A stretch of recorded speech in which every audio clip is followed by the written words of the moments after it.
સુરેન્દ્રનગરના સાયલામાં કોંગ્રેસમાં ગાબડું પડ્યું છે। રૈયા રાઠોડ જોડાશે ભાજપમાં। જિલ્લા કોંગ્રેસ પ્રમુખે રાજીનામું આપતા મોટો ફટકો પડ્યો છે। રૈયાભાઈ રાઠોડ સાથે 500 જેટલા કાર્યકર્તાઓ પણ ભારતીય જનતા પાર્ટીમાં જોડાશે। સુરેન્દ્રનગરમાં સાયલામાં કોંગ્રેસમાં વધુ એક ગાબડું પડ્યું છે। રૈયા રાઠોડ ભાજપમાં જોડાશે। જિલ્લા કોંગ્રેસ પ્રમુખે રાજીનામું આપતા મોટો ફટકો પડ્યો છે। રૈયાભાઈ રાઠોડ સાથે 500 જેટલા કાર્યકર્તાઓ પણ ભાજપમાં જોડાશે। સંવાદદાતા પરેશ જોડાઈ ગયા છે વધુ વિગતો સાથે। પરેશ, જણાવશો કે એક તરફ ચૂંટણી નજીક આવી રહી છે, તેવામાં રોજે રોજ કોંગ્રેસ તૂટી રહી છે। રૈયા રાઠોડે રાજીનામું આપતા ચકચાર મચી ગઈ છે। હવે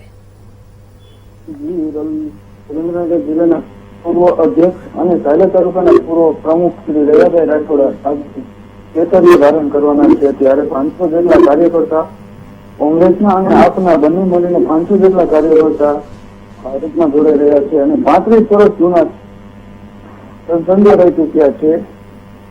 3 વર્ષ જિલ્લા અધ્યક્ષ અને 5 વર્ષ તાલુકા પંચાયતના પ્રમુખ રહી ચૂક્યા છે રૈયાભાઈ રાઠોડ। ત્યારે ભાજપમાં જોડાવાના આજે પડઘમ વાગી રહ્યા છે અને પરેશ પટેલ। જી બિલકુલ પરેશ, આભાર।